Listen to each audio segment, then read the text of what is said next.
여러분, 만약 여러분께서 세상에 있는 사람들을 두 부류로 나누어야 한다고 한번 생각해 보십시오. 그러면 여러분은 어떤 기준으로 나누시겠습니까?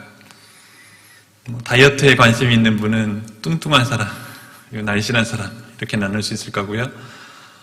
또 이렇게 돈이나 이런 돈 버는 데 관심 있는 사람은 돈 잘 벌고 부자인 사람, 혹은 돈 잘 못 벌거나 망하거나 또 가난한 사람, 이렇게 나눌 수도 있을 거고요. 또 편 가르기를 좋아하는 사람은 내 편 아니면 네 편, 이렇게 나눌 수도 있을 거고요. 또 정치적으로도 보수냐 진보냐 혹은 좌파냐 우파냐 이런 식으로도 나눌 수가 있을 거예요. 이처럼 세상 사람들은 자기 기준에 따라서 여러 가지 다양한 기준으로 사람들을 나눌 수 있다면, 성경에서는 어떠냐 하면, 성경에서는 사실 판단하는, 또 하나님께서 판단하시는 기준, 그 사람들을 나누는 기준은 한 가지입니다. 그게 뭐냐면, 표현은 차이는 있겠지만요, 오늘 18절 말씀 한번 보십시오. 18절 말씀에 보면 십자가의 도가 멸망하는 자들에게는 미련한 것이요 구원을 받는 우리에게는 하나님의 능력이라 했습니다. 여기 보시면 두 부류의 사람이 나오죠. 한 부류는 멸망하는 자, 또 한 부류는 구원을 받는 그러니까 구원을 받는 자. 그러니까 하나님께서 세상에 있는 사람들을 나누실 때는 물론 세부적으로는 다양하게 구분할 수 있겠지만, 큰 틀로 볼 때는 멸망하는 자들과 구원받는 자들, 이 두 부류로밖에 안 나눠지는 거예요. 하나님의 관심사는 바로 그거라는 거예요. 믿는 사람들 중에 혹은 불신자 중에 부자냐 가난한 자냐, 정치적인 성향이 어떠냐, 혹은 건강의 상태가 어떠냐, 이게 큰 관심사가 아니라 하나님의 관심사는 뭐라고요? 멸망받는 자냐 아니면 구원받는 자냐, 그거라는 거죠. 이 둘을 구분하는 기준은 방금 읽었던 18절에서는 그게 바로 십자가의 도라고 했습니다. 즉 십자가의 도에 따라서 이 두 부류의 사람이 갈라지는 거예요. 멸망이냐 구원이냐. 하나님의 관심사는 바로 이거라는 거죠. 물론 우리가 세상을 살아가면서 여러 가지 관심도 가지고, 또 자기가 더 관심 있는 곳에 또 은사에 따라서 열심히 다양하게 살아가지만, 영적으로 볼 때, 또 신앙적으로 볼 때, 또 하나님의 관심사로 볼 때는 오늘 말씀처럼 누가 멸망받을 자고 누가 구원받을 자냐. 그럼 하나님께서는 다 멸망받기를 원하지 않으실 텐데, 우리의 관심사는 그러면 더 한 명이라도 더 구원받는 자들 쪽으로 옮겨가도록 하는 게 우리의 관심사가 되어야 하겠죠. 그래서 오늘 본문에 나오는 28절의 십자가의 도라는 것은요, 십자가의 도라고 할 때 도자가 우리 개혁 성경에서는 개혁 개정판도 도라고 번역이 됐는데 길 도자를 쓴 것 같은데요. 원래 원어에서는 로고스라고 해서, 로고스는 말씀이거든요. 말씀이신 예수님 로고스를, 그래서 십자가의 말씀이라고 이해를 하셔도 됩니다. 즉 십자가의 도 혹은 십자가에 대한 말씀을 어떻게 받아들이냐에 따라서 한쪽 부류는 멸망으로 가는 거고요, 한쪽 부류는 구원으로 가는 거예요. 십자가의 말씀, 십자가의 복음을 미련하게 보는, 오늘 본문의 표현을 따르면 미련하게 보는 사람들은 멸망의 길로 가는 것이고요, 또 십자가의 복음, 또 십자가의 도, 십자가의 말씀을 지혜로 보는, 또 우리의 구원의 길로 보는 사람들은 구원의 길로 가게 되는 것입니다. 여러분은 어느 편에 서 계십니까? 질문을 안 드려도 여기 앉아 계신다는 것 자체가 만약 십자가의 도가 미련해 보였다면 이렇게 이 자리에 나와 계시지 않겠죠. 그렇죠? 십자가가 하나님의 능력이라는 것을 우리가 믿기 때문에 이 자리에 나와서 하나님께 예배드리고 또 감사드리고 또 찬양드리고 하는 것입니다. 그런데 하나님을 믿지 않는 사람들에게는 이게 안 받아들여지는 거예요. 그러니까 미련하게 보이는 거죠. 미련하고 또 어리석고 또 때로는 미친 것처럼 보이는 그런 모습, 그게 바로 세상 사람들이 바라보는 교회의 모습, 혹은 십자가, 혹은 성경의 말씀 모습이라고 볼 수 있습니다. 그래서 그들의 마음속에는요, 이 성경에 대한 확신이 아니라, 또 말씀에 대한, 십자가에 대한 확신이 아니라 어떤 확신이 있냐면 하나님은 없다라고 하는 거에 대한 확신이 있는 거예요. 그러니까 이렇게 교회를 욕해도 아무렇지도 않고, 또 교회를 비판하고 또 이렇게 방해해도 아무렇지 않은 것이죠. 그래서 교회에 대한 그런 반대 세력들, 안티가 넘쳐나는 이때에 사실 우리가 전도하는 우리의 모습은 어떻게 비춰질까요? 어떻게 보여질까요? 당연히 우리의 모습도 그들에게는 미련하게 보일 수밖에 없겠죠. 사실 이게 현실입니다. 우리 이걸 인정해야 돼요. 이렇게 안 되려고 노력할 필요가 없고요. 이건 당연하게 성경에서 하나님께서 보실 때도 당연하게 이렇게 세상 사람들은 믿지 않는 사람들은 하나님을 믿지 않는 사람들 이렇게 본다는 거예요. 근데요, 지금 우리가 경험하고 있는 이 반대, 교회를 반대하고 성경을 반대하고 하나님을 반대하는 이 상황이 그럼 지금만 이런가? 코로나가 있으니까 이런가? 그건 아니라는 거죠. 오늘 말씀을 보시면요, 사도 바울이 사역하던 이 초대교회 때도 이런 반대, 오히려 지금보다 더 격심한 반대가 있었습니다. 십자가를 미련하게 보는 사람들, 또 크리스찬들, 그리스도인을 이상하게 보면서 그들을 사회의 적으로 몰아서 결국은 로마 시대에 수많은 그리스도인들이 이렇게 순교하고 또 이런 맹수들의 밥이 되고 검투사의 희생양이 되고 그렇게 되지 않았습니까? 그래서 그런 상황 속에서 이 바울은 오늘 본문을 전하고 또 그런 상황 속에서 오늘 본문에 있는 세상 사람들을 바라보는 것을 바로 설명을 하고 있는 것입니다. 그래서 오늘 본문에 보시면 헬라인에게 또 유대인에게 이 십자가가 어떤 것인가를 쭉 설명을 여러 번 하고 있는데요. 사실 헬라인, 성경에서는 이방인이라고 표현되기도 하는 이 헬라인들에게 있어서는 십자가라는 것은요, 어떤 거냐면 그 당시 사람들에게 십자가는 사형틀이에요. 그래서 입에 담는 것조차 끔찍하게 생각할 만큼 말도 안 꺼낸 그런 단어였습니다. 십자가라는 것은. 그리고 또 유대인에게 십자가라는 것은 뭐냐면 나무에 달린 자마다 저주받은 자라고 하는 그런 믿음이 있었거든요. 그래서 하나님께 저주받은 자가 나무에 매달려 죽는다, 이런 믿음이 있었기 때문에 또 유대인에게 있어서는 십자가는 저주받은 자가 매달려 죽는 나무에 불과한 거예요. 그러니까 유대인, 헬라인, 그 당시의 사람들을 아까는 이제 좀 전에는 멸망받을 자와 또 구원받을 자로 이렇게 큰 틀로 나누었다면 그 당시 사회적인 그런 혹은 인종이나 이런 걸로 나누어 볼 때는 성경에서는 유대인, 헬라인 하면 사실 두 부류 전체를 다 아우르는 거예요. 그 당시 사람들을. 그러면 유대인도 헬라인도 한 명도 이렇게 십자가에 대해서 받아들일 수 있는 기본적인 토양이 되어 있는 사람이 없는 거죠. 어떻게 보면. 그러니까 다 모든 사람이 십자가를 미련하게 볼 수밖에 없는 그런 상황인 거예요. 그런 상황 속에서 어떻게 이런 십자가를 통해서 바울이에게는 영생 혹은 생명이 온다고 어떻게 생각할 수 있겠습니까? 그런 상황 속에서 이 바울이 복음을 전한 거예요. 우리가 생각할 때는 바울이 굉장히 많은 사람들을 전도해서 교회들을 많이 세웠으니까 그냥 말만 하면 막 이렇게 많은 사람들이 몰려올 것처럼 생각할 수 있지만 사실 하나님의 은혜, 하나님의 역사가 아니면 안 되는 일이거든요. 그런 어려움 가운데 또 사람들의 그런 시선, 따가운 시선들, 또 미련하게 보는 그런 시선들 속에서 바울은 복음을 전했습니다. 근데 바울은 상황을 탓하지 않은 거죠. 지금 우리 마음속에는 어떤 마음이 있습니까? 상황에 대한 마음이 있잖아요. 코로나 때문에 지금 사람들이 교회를 혹은 교인들, 크리스찬들을 바라보는 눈이 이상하다. 그렇기 때문에 내가 복음을 전하는 거를 내가 복음을 전할 때 그들도 나를 이상하게 볼 것이다. 사실 이런 마음들이 상황에 대한 계속적인 그런 짓눌림이 있거든요. 근데 바울은 그런 상황 속에서도 더 큰 확신, 더 큰 믿음이 있었기 때문에 그 어려움 속에서도 핍박, 여러 가지 순교할 상황들을 무릅쓰고 이렇게 복음을 전한 것입니다. 오히려 이 상황을 꿰뚫어 볼 수 있는, 그러니까 상황만 본 게 아니라 상황 그 뒤에 있는 하나님의 뜻과 하나님의 계획하심, 또 하나님의 능력을 본 것이죠. 그래서 우리도 마찬가지로 이 어려운 상황 속에서 어떻게 전하냐라고 생각할 수 있겠죠. 교회 교자만 꺼내도 사실은 대화가 단절되어 버리는 상황 속에서 어떻게 할 수 있겠냐, 또 거부감을 일으키는데 어떻게 전도할 수 있냐 생각할 수 있습니다. 그런데 바울 당시에 십자가가 그런 거였어요. 아까 말씀드렸잖아요. 십자가라는 말을 꺼냈을 때 헬라인은 말도 하지 마라 이거고요.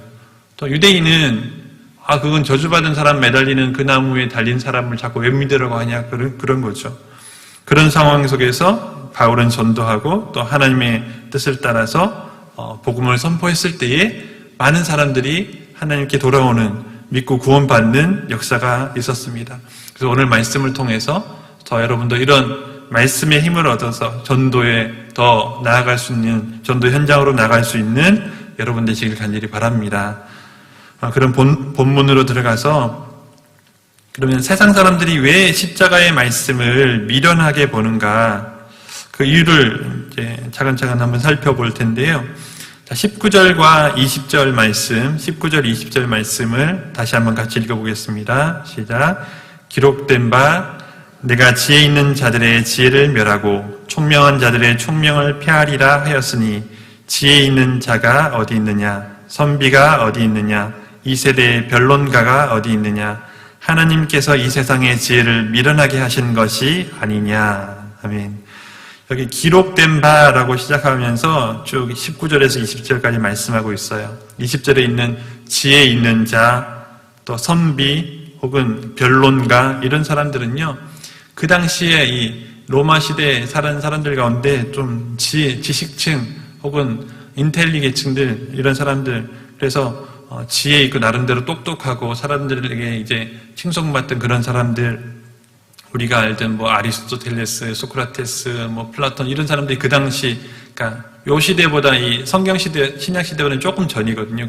기원전 사람들이기 때문에 하지만 그 영향을 받아서 굉장히 철학적으로 발달한 그런 발전한 그런 시기였기 때문에 지혜 있는 자, 선비, 우리말로 선비라고 했는데 하여튼 선비, 변론가 나름 세상에서 똑똑하다고 하는 자들의 그런 지혜를 하나님께서 미련하게 지혜를 멸하셨다는 것은 지혜를 미련하게 만드셨다는 거죠. 즉 의로적으로 깨닫지 못하게 하셨다는 것을 말씀하고 있습니다. 그것을 이제 19절에서 기록된 바, 19절에 보시면 기록된 바라고 하셨잖아요. 이 기록된 바라는 것은 어디서 인용하셨다는 거예요. 인용했다는 거예요. 어디서 인용했냐면 이사야 29장 13절에서 14절 말씀에 나오는 건데요. 화면에 있는 말씀을 같이 읽어보겠습니다. 13절 14절 시작. 주께서 이르시되 이 백성이 입으로는 나를 가까이하며 입술로는 나를 공경하나 그들의 마음은 내게서 멀리 떠났나니 그들이 나를 경외함은 사람의 계명으로 가르침을 받았을 뿐이라. 그러므로 내가 이 백성 중에 기이한 일 곧 기이하고 가장 기이한 일을 다시 행하리니 그들 중에서 지혜자의 지혜가 없어지고 명철자의 총명이 가려지리라. 아멘. 14절 끝에 나오는 이 지혜자의 지혜가 없어지고 명철자의 총명이 가려진다는 이 말씀을 바울이 지금 인용해서 기록된 바라고 하면서 설명을 하는 거예요. 물론 이사야의 말씀은 그 당시 이스라엘 백성들이 하나님을 떠나 살고 입술로는 하나님의 백성입니다. 선민이다. 이렇게 하나님이 선택된 하나님께서 선택하신 민족이다 이런 자부심도 있고 하지만 말로는 그렇게 하는데 행위나 믿음은 하나님을 떠나 있었던 거예요. 결국은 이제 망했잖아요. 그래서 그러니까 그 상황 속에서 이사야 선지자를 통해서 이 백성이 입술로는 나를 공경한다고 하고 나를 예배한다고 하지만 실제로는 다 나를 떠나 있고 우상을 섬기고 산다라고 하면서 그 백성들에게 하나님께서 지혜자의 지혜가 없어지게 할 거다. 또 명철자의 총명이 가려지게 할 거다. 그러니까 하나님의 어떻게 보면 안타까운 마음을 담은 말씀인데요. 그런데 이 말씀이 좀 이해하기는 조금 난해한 부분이 있어요. 하나님이 그러면 일부러 지혜와 총명을 없앴다고 이렇게 표현하고 있는데 그러면 의도적으로 하나님께서 그 사람들을 다 못 믿게 하시려고 다 멸망시켜 버리시려고 일부러 그렇게 하시는 건가라고 생각해 볼 수 있죠. 왜냐하면 성경에 보면 종종 그런 표현들이 나와요. 다른 이사 말씀에도 하나님께서 눈과 귀를 가려서 보지 못하게 하고 또 듣지 못하게 한다 이런 표현도 있고요. 예수님께서도 이런 비슷한 표현을 하신 적이 있어요. 여러분 예수님이 말씀 전하실 때 제일 많이 사용하신 방법 중에 하나가 비유잖아요. 예수님의 비유의 말씀을 전하실 때 이렇게 말씀하셨어요. 마가복음 4장 11절에서 12절 말씀 화면에 있는 말씀 함께 읽겠습니다. 시작. 이르시되 하나님 나라의 비밀을 너희에게는 주었으나 외인에게는 모든 것을 비유로 하나니 이는 그들로 보기는 보아도 알지 못하며 듣기는 들어도 깨닫지 못하게 하여 돌이켜 죄사함을 얻지 못하게 하려 함이라 하시고. 아멘. 참, 이 말씀도 좀 이렇게 알쏭달쏭한 구절이에요, 그죠? 보기는 보아도 알지 못하고 듣기는 들어도 깨닫지 못하게 하시려고 일부러 비유로 말씀하신다는 거예요. 분명히 하나님은 모든 세상 사람들이 구원받기를 원하신다 하시고 멸망길로 가는 걸 원하지 않는다 하셨는데 여기서는 왜 그러면 깨닫지 못하게 하시고 구원받지 못하게 일부러 이러시는가라고 생각할 수 있는데, 성경에 있는 표현들은 그 상황이나 또 사람들의 그런 그 환경에, 그 당시에 이해할 수 있는 상황에 맞게 주신 것이거든요. 만약에 하나님께서, 예수님께서 정말 이스라엘 백성들이 구원받는 것이 싫으셨다면 그것이 싫으셔서 이렇게 말씀하신 걸까요? 근데 사실은 따지고 보면 그들 스스로가 불순종하고 또 거부하고 있기 때문에 또 깨닫지 못하고 또 미련하게 되는 것이거든요. 왜 그런가를 살펴보니까 예수님께서 제자들에게 비유를 풀어서 설명하시는 장면들이 몇 번 나오거든요. 그러니까 많은 사람들이 있는 자리에서는, 그러니까 믿는 자든 안 믿는 자든 다 모여 있는 자리에서는 비유로 말씀하셨어요. 하지만 나중에 비유가 어렵기 때문에 사실 제자들도 이해하기 어려웠거든요. 그래서 제자들에게는 따로 뒤에 와서 나중에 제자들에게는 따로 설명을 해주세요. 이 비유는 이런 뜻이다라고 설명을 해주시는 거죠. 그러니까 바꿔 말하면 무슨 말일까요? 예수님의 제자가 되면 말씀을 깨달을 수 있는 기회는 얼마든지 있는 거예요. 근데 반대로 그것에 대한 믿음이나 또 스스로 예수님의 제자가 되려고 하는 그런 마음이 없고 거부하기 때문에 기회를 못 잡는 거죠. 돌이키지 못하고 죄사함을 받지 못하는 거죠. 그런 자들을 하나님께서 의도적으로 배제시키는 것이죠. 그래서 믿고자 하는 자에게는 믿어지는 것이고 또 거부하기로 하는 자에게는 미련하게 보이는 거예요. 물론 이 모든 것에는 하나님의 은혜가 우선되겠지만 우리의 입장, 인간의 입장에서는 사실 믿음이라는 것이 종이 한 장 차이거든요. 사실 내가 그것을 받아들이기로 결단하느냐 아니냐의 문제지, 그렇기 때문에 믿기로 한 자에게는 그때부터는 믿어지는 거예요. 또 반대로 거부하기로 한 자에게는 하나도 받아들여지지 않는 거예요. 미련하게 보이는 거죠. 이게 바로 이 당시 바울이 복음을 전할 당시의 모습이었습니다. 지금의 모습이기도 하고요. 그러면 하나님께서는 왜 이렇게 세상 사람들이 미련하게 보이는 이 방법을 통해서 굳이 하셔야 될까? 다른 방법도 많이 있을 수 있을 텐데 하나님께서 강권적으로 역사하셔서 그냥 확 성령을 부어서 그냥 동시에 많은 사람들을 확 믿게 해버리시면 될 텐데 왜 굳이 이렇게 힘들게 사람을 통해서 그 당시의 표현으로 말하면 미련하게 보이는 이 방법을 통해서 십자가를 통해서 하셨을까? 이게 우리의 궁금한 점이잖아요. 그래서 오늘 본문에서 그것을 말씀하고 있는데요. 21절 말씀 다시 한번 같이 읽어보겠습니다. 21절입니다. 시작.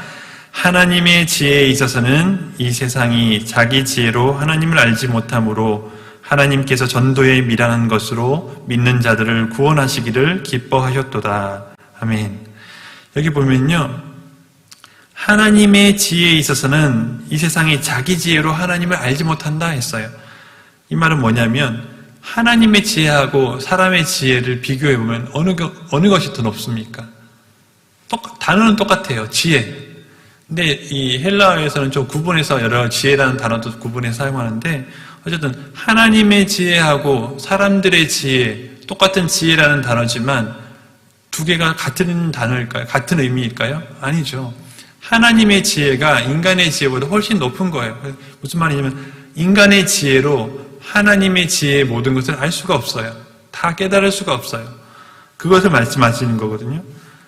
그러니까 인간의 지혜가 아무리 지혜롭고 한다 하더라도 지혜자들의 방법으로 또 똑똑한 사람들의 방법으로 하나님을 혹은 예수님을 믿게 하는 것은 불가능하다는 거죠.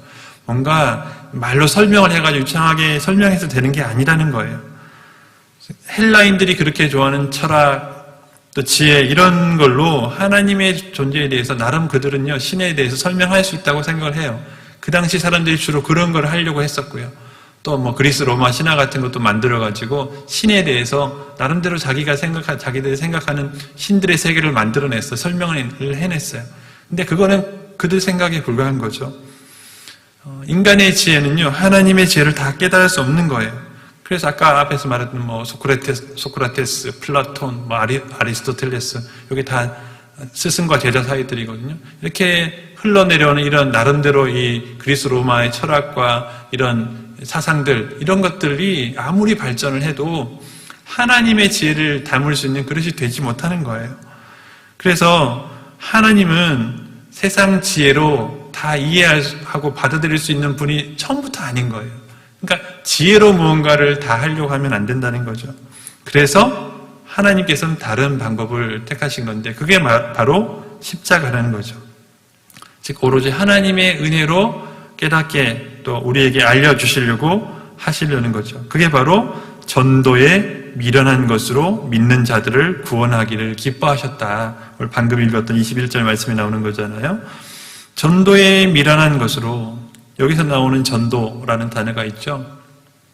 이 전도라는 단어를 전도라고 번역을 했는데, 사실은 이제 이 전도라는 단어는 우리가 일반적으로 생각하는 노방전도 하듯이 혹은 뭐 1대1로 만나서 뭐 이런 전도라기보다는 바울이 했던, 바울은 1대1로 하는 경우도 있었지만 주로 많은 사람들을 모아놓고 선포했거든요. 그러니까 십자가의 복음을 선포했어요.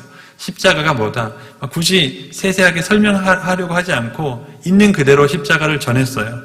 예수님이 누구신지, 구약에 있는 구약에 예언된 예수님께서 실제로 예언대로 이루셔서 이 땅에 오시고 또 십자가에 달려 죽으셨다가 부활하셨고 지금은 승천하셔서 하나님 우편에 계시고 이 내용을 그대로 믿기만 하면 구원받는다라는 것을 선포했는데 그게 여기서 말하는 전도라는 거죠.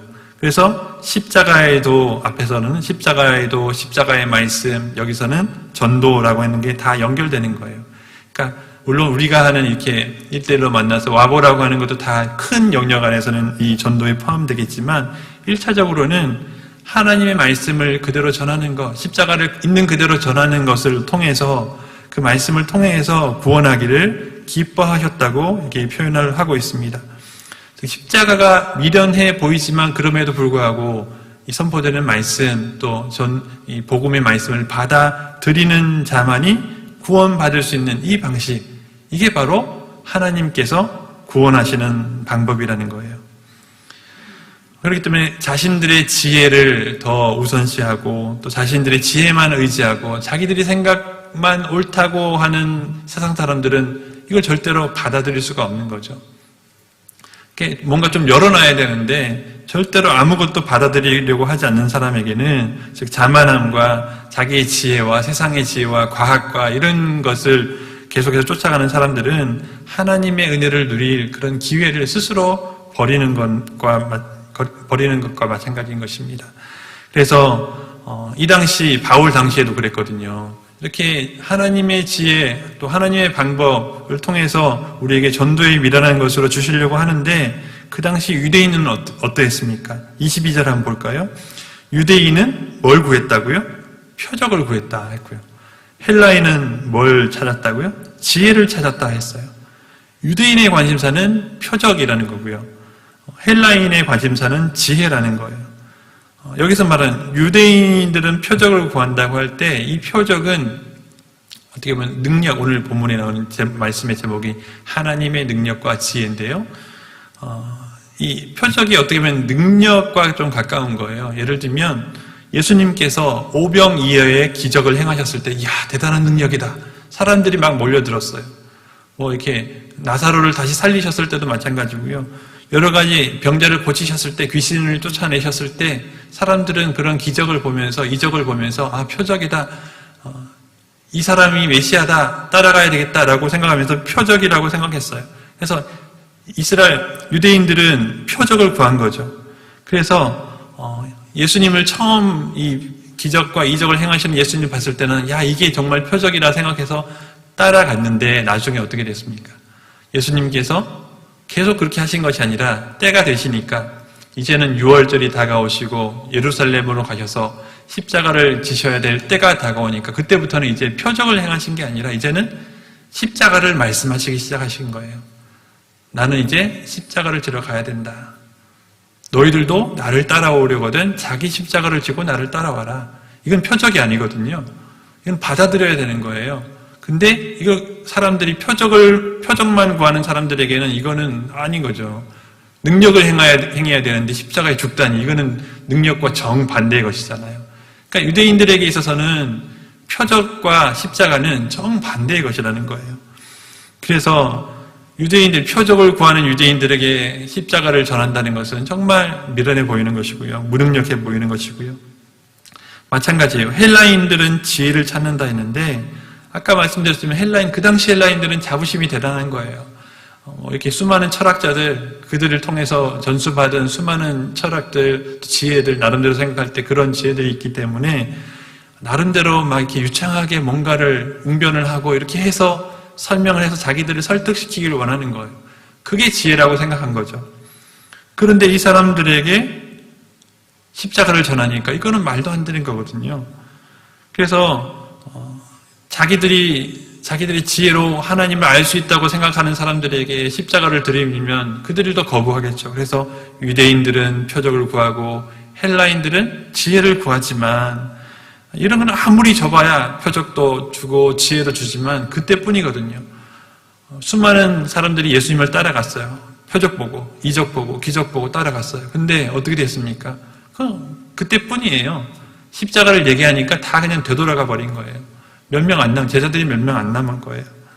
그래서 아무리 우리가 표적과 지혜를 세상에 막 보여준다 하더라도 그것은 잠시뿐입니다. 결국 그들에게 영접할 믿음이 없으면 다 소용이 없는 거예요. 여러분, 지금 시대의 사람들은 여러분 무엇을 기대할까요? 유대인들은 표적을 기대합니다. 또 헬라인들은 지혜를 기대합니다. 요즘 사람들은 교회를 향해서 혹은 이런 신앙에 대해서 무엇을 기대할까요? 축복을 기대할 수도 있고, 사랑을 기대할 수도 있고, 여러 가지 기대할 수 있습니다. 또, 교회는 이래야 된다, 저래야 된다, 세상 사람들이 많이 말을 하는 거 있어요. 믿지는 않지만 그들은 나름대로 막 성경을 믿지 않으면서도 막 교회에 대해서 판단을 하고 막 그래요. 또, 교회를 막 욕하다가도 자기들 마음에 드는 부분이 보이면, 뉴스 기사에 교회에서 어떤 걸 했다, 어떤 목회자가 어떤 걸 했다, 그게 자기들 마음에 드는 부분이 나오면, 교회는 이래야지. 그러면 자기 나름대로 생각을 말하는 거예요. 그런데요, 그것뿐이에요. 아무리 교회의 모습을 보고 그들이 감동을 하고 해도 결국 이 십자가와 부딪히는 이 부분에서 해결되지 않으면요, 구원과 연결될 수가 없는 거예요. 믿을 마음이 있어서 세상 사람들이 때로 교회에 대해서 호감을 보일 때 믿을 마음이 있어서 그럴까요? 아니거든요. 자기들 생각에 자기를 판단할 때 좀 괜찮아 보이면 그러는 거예요. 그래서 우리가 생각할 건 결국은 뭐냐면, 결국은 우리가 승부를 봐야 될 것은 결국은 십자가고 결국은 말씀이고 그 앞에 섰을 때 이 사람이 믿을까 아닐까 그걸로 판단해야 되거든요. 그래서 우리가 세상 사람들에게 물론 선물도 하고 또 이렇게 여러 가지 섬김도 하고 하는 것은 바로 이 십자가 앞으로 말씀을 들을 수 있는 선포되는 말씀의 앞으로 오게 하기 위해서 하는 과정이지 그걸 통해서 그들을 믿게 하는 건 아닌 거예요. 그래서 결국은 우리가 할 일은 무엇인가? 전도에 밀어내는 것으로 우리가 세상에 나가서 교회 와보러 하는 것도 이 시대에는 어떻게 보면 또 미련해 세상 사람들이 보기에는 미련해 보일 수도 있고, 또 이렇게 강단에서 선포되는 말씀이 그들에게는 미련해 보일 수는 있어도 결국은 이 말씀을 통해서 말씀을 들은 자들이 결국 변화되고 새롭게 되고 또 구원받는 역사가 있는 줄 믿습니다. 그래서 오늘 본문의 말씀에서 전도에 미련한 것이라고 한 이유를 23절에 한 번 더 설명하는데요. 23절 보시겠습니다. 우리는 십자가에 못 박힌 그리스도를 전하니 유대인에게는 거리끼는 것이요 이방인에게는 미련한 것이로되 했습니다. 아까 말씀드렸던 대로 세상 사람들은 자기 필요대로 찾거든요. 유대인들은 표적을 구하고 헬라인들은 지혜를 구하고 요즘 세상 사람들은 돈을 구한다든지 웰빙을 구한다든지 여러 가지 자기들 입맛에 맞게 뭔가를 추구할 거예요. 이게 바로 인간적인 욕망들이거든요. 유대인들에게는 표적이나 뭔가 눈에 보이는 그럴듯한 것, 그게 막 자기를 만족시키는 것이었다면 헬라인들에게는 지혜라는 것이 자기 욕망을 만족시키는 것이었고, 이 시대는 돈이 그것일 수도 있고요. 웰빙, 앞으로는 점점 웰빙이라고 하는데요. 건강하게 혹은 또 풍요롭게 좀 평안하게 잘 사는 것, 이게 그들의 마음을 만족시키는 걸 수도 있습니다. 그러나 표적이나 지혜나 돈이나 웰빙이나 평안이나 이게 중요한 것이 아니라 십자가에 못 박힌 그리스도를 전하는 것이 바로 복음의 핵심인 거죠. 그래서 근데 그것이 어떻다는 거죠? 유대인에게는 거리끼는 것, 또 헬라인에게는 미련한 것이라 했습니다. 이방인이라는 것이 헬라인과 같은 표현이라고 생각하시면 되고요. 그래서 표적을 구하는 유대인들에게는 십자가는 뭐예요? 치욕적인 죽음이에요. 그냥 메시아가 어떻게 저렇게 저주받은 나무에 매달려서 죽을 수 있냐라는 거죠. 그러니까 이거는 여기서 거리끼는 것이라고 했잖아요. 이거는 뭐냐면 쉽게 걸림돌 있죠. 여기서 걸려 넘어지는 거예요. 예수님을 잘 따라오다가 표적과 이적과 기사, 이거는 예수님께서 자신이 하나님의 아들이심을 드러내 보이시는, 그래서 이 땅에 오신, 육신으로 오신 하나님의 아들이심을 보여주시고, 그 하나님의 아들께서 십자가에 못 박히시는 것을 보여주시기엔 과정일 뿐인데, 표적과 기적과 이사를 행할 때는 너무 좋다라고 따라오다가 여기서 딱 걸려 넘어지는 거예요. 어디서? 십자가에서 딱 걸려 넘어지는 거예요. 이게 거리끼는 것이라는 것의 의미고요. 그 다음 미련한 것이라는 것은 세상의 지혜를 구하는 이 헬라인들에게 십자가의 도라는 것은 너무 단순하고 너무 미련한 거예요. 말도 안 된다 이거예요. 어떻게 이 나무에 매달려서 자기도 못 구원하고 죽은 그 사람을 믿으면 영생을 얻는다고 이 말도 안 되는 말을 하냐는 거죠. 또 이 십자가에 매달렸다는 것은 그 당시로 말하면 흉악한 죄인이고 죄수인데 어떻게 그 죄수를 믿어서 우리가 구원받을 수 있냐라고 하는 거죠. 상식적으로 그들이 생각할 때는 말도 안 된다는 거예요.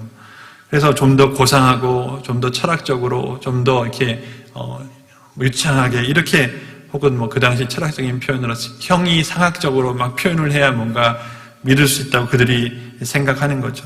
그리고 십자가는 너무 투박하고 혹은 말도 안 되고 단순해 보이고 미련해 보이고 그 당시 헬라인들이 보기에는 그랬다는 거죠. 그래서 이처럼 유대인이 볼 때도 헬라인이 볼 때도 십자가로는 도저히 구원받을 수 없다는 거예요. 우리가 볼 때도 이 설명을 보니까 어때요? 그러면 구원 못 받겠네 라고 생각할 수 있지만 반전은 여기서 일어납니다. 그러면 정말 유대인들이 헬라인들이 여러분 구원을 못 받았습니까?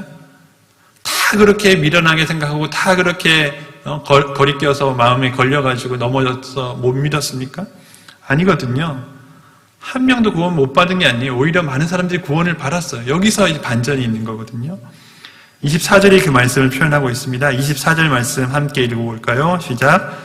오직 부르심을 받은 자들에게는 유대인이나 헬라인이나 그리스도인은 하나님의 능력이요 하나님의 지혜니라. 아멘.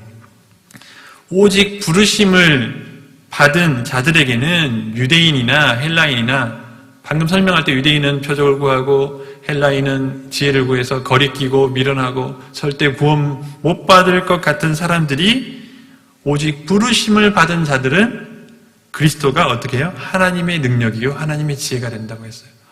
뭐냐면 유대인들에게 이 그리스도 혹은 십자가는 능력이 아니었거든요. 지혜도 아니었어요. 근데 하나님께서 부르시니까 어떻게 됐다는 거예요? 부르심을 받은 자들에게는 그게 놀랍게도 정반대, 하나님의 능력이 되고 하나님의 지혜가 됐다는 거예요. 여기 핵심이 그거잖아요. 부르심을 받은 자들. 즉 하나님께서 부르신다는 거예요. 누군가를 부르신다는 거예요. 하나님이 부르시는 음성을 듣고 오는 자들이 있다는 거예요. 하나님이 부르시고 하나님의 은혜 내려주실 때 우리도 바로 그런 과정을 통해서 믿게 된 줄 믿습니다. 하나님이 부르시고 하나님께서 우리를 부르실 때 믿어지는 거예요. 그것이 은혜입니다. 여러분, 유대인이든 헬라인이든 어떤 인종이든 어떤 부류의 사람이든 상관없이 하나님의 능력과 하나님의 은혜가 부어지는 사람에게는 거리에 끼는 것도 뛰어넘는 거고요. 미련한 것도 뛰어넘는 거예요. 그러니까 이거는 우리 생각이나 우리 판단이나 우리가 어떻게 가늠해 볼 수 있는 부분이 아니라는 거예요. 유명한 설교자 중에 찰스 스펄전이라는 목사님 여러분 잘 아실 텐데요. 이분이 이런 말씀을 한 적이 있습니다. 죽어서 천국에 가면 세 가지의 놀랄 일이 있다고 그래요. 첫 번째는 요즘 좀 장례식이 많은데, 우리가 장례식 때 천국 소망에 대한 말씀을 전하면서 우리의 사랑하는 가족, 또 먼저 가신 분들을 나중에 천국에서 다시 만날 수 있다라고 선포하잖아요. 그 말씀대로 천국에 갔더니 정말 우리 사랑하는 먼저 가신 부모님, 할머니, 할아버지들, 이렇게 믿음의 교우들, 먼저 가신 분들을 만나게 되어서 너무 놀라고 정말 만났구나 기쁘고 감사한 것이고요. 두 번째는 절대 천국에 올 수 없을 것 같은 사람이 와 있는 걸 보고 또 놀란대요. 세 번째는 나 같은 죄인이 정말 이렇게 하나님께서 부르셔서 이렇게 천국 올 수 있게 된 게 그 은혜에 감격하는 것이 마지막 세 번째라고 합니다. 이게 아까 두 번째 말했듯이 절대 천국에 올 수 없을 것 같은 사람도 하나님이 부르시면, 그런 자도 하나님께서 부르시면 믿고 구원받을 수 있다는 것이 바로 성경의 진리거든요. 여러분들이 머릿속으로 여기서는 성경에서는 유대인, 헬라인 이렇게 구분해 놓은 그런 안 믿을 것 같은 사람들의 부류가 여러분 혹시 있습니까? 이 사람은 내가 교회 가자 그러면 미련하게 볼 것 같아, 혹은 이상하게 여길 것 같아, 안 믿을 것 같아, 거부할 것 같아. 여러분 마음속에 딱 이렇게 제외시켜 놓은 사람들이 혹시 있습니까? 바울은요, 부르심을 입은 또 부르심을 받은 자들에게는 그게 유대인이든 헬라인이든 흉악한 사람이든 뭐 이렇게 강도든 상관없이 구원받는다고 분명히 말씀하고 있습니다. 비록 인간의 지혜로 볼 때는 미련해 보일 수도 있고요, 또 십자가에 힘없이 죽은 그리스도가 너무 나약해 보일 수도 있지만 그것이 바로 지혜롭고 강한 하나님의 길입니다. 마지막 25절에서 이렇게 마무리하거든요. 25절 말씀 같이 읽어보겠습니다. 시작. 하나님의 어리석음이 사람보다 지혜롭고 하나님의 약하심이 사람보다 강하니라. 아멘. 하나님의 어리석음, 여기서 말하는 게 하나님이 어리석다라는 걸 말하는 게 아니에요. 또 하나님의 약하심, 하나님이 약하시다라고 말하는 게 아니라 상대적으로 하나님께 있어서 제일 어리석다고 여겨질 수 있는, 혹은 제일 하찮은 것이라고 여겨질 수 있는 것이 우리에게 있어서는 가장 귀한 것일 수 있거든요. 제 아무리 십자가의 도를 미련하다고 치부하더라도 하나님의 어리석음이 사람보다 지혜롭고 하나님의 약하심이 사람보다 강하다. 그래서 우리 인간의 생각으로는 판단할 수 없는, 아무리 우리 인간에게 어리석게 보이고 나약하게 보이고 미련하게 보여도 그것이 바로 하나님의 능력이고 하나님의 지혜입니다. 그 속에 구원하시는 하나님의 능력과 지혜가 그 십자가의 도 가운데 있는 줄 믿습니다. 우리가 해야 될 것은 그 자리로, 십자가의 도가 선포되는 자리로 불러오는 길밖에 없는 거예요. 당연히 사람들은 우리를 미련하게 볼 수밖에 없고요, 이상하게 볼 수밖에 없고요. 그건 당연한 거고, 이제는 우리가 당연한 걸로 받아들이고 해야지 그런 거를 힘들게 여기거나 또 이상하게 여길 필요가 없다는 거예요. 바울 당시에도, 바울도 그걸 알고서 한 거고 우리도 그걸 알고서 나가는 거예요. 오늘 말씀을 통해서 우리가 한번 우리의 전도하는 삶을 돌아보기를 바랍니다. 우리 자신도 바로 그 하나님께서 기뻐하시는 방법, 또 하나님께서 택하신 그 방법을 통해서 구원을 받았고요, 또 이제는 우리로 하여금 또 다른 사람을 구원하기를 원하십니다. 또 이 미련한 도, 십자가의 도를 전하기를 원하십니다. 하나님께서 그것을 기뻐하시고요, 사람의 눈으로 불가능해 보이는 사람도 하나님께서 구원하시는 줄 믿습니다. 그것이 마지막에 25절에 말하는 그것이 바로 하나님의 능력이고 그것이 하나님의 지혜예요. 인간적으로 볼 때는 능력도 없고 지혜도 없는 그런 십자가의 도지만 그 속에 하나님의 진정한 능력과 지혜가 담겨 있는 것이죠. 그래서 사람의 힘과 사람의 지혜로 전도하려고 하면요, 실패할 수밖에 없는 거예요. 사람의 힘으로 하는 것이 아니라, 또 사람의 말의 유창함으로 하는 것이 아니라 하나님의 능력과 지혜로 하는 것이기에 절대 안 될 것 같은 사람도 믿어지는 것이고요, 절대 구원받지 못할 것 같은 사람들도 하나님께서 부르실 때 하나님께로 돌이키는 역사가 있는 줄 믿습니다. 만약에 하나님께서 아주 지혜롭고 똑똑하고 유창한 사람들을 사용해서 전도를 할 계획을 세우셨다면 사실 우리 중에 전도할 수 있는 사람들은 한 명도 없을 거예요. 하지만 우리 같은 부족한 사람도 하나님께서 사용하셔서 전도할 수 있는 방법이 바로 십자가의 도를 전하는, 세상 사람들이 보기에는 미련해 보이는 그 방법이 바로 하나님께서 사용하시는 방법입니다. 그래서 전하는 우리는 복음을 부끄러워할 필요가 없는 거예요. 알지 못하고 죽어가는 그 영혼이 불쌍할 뿐인 것입니다.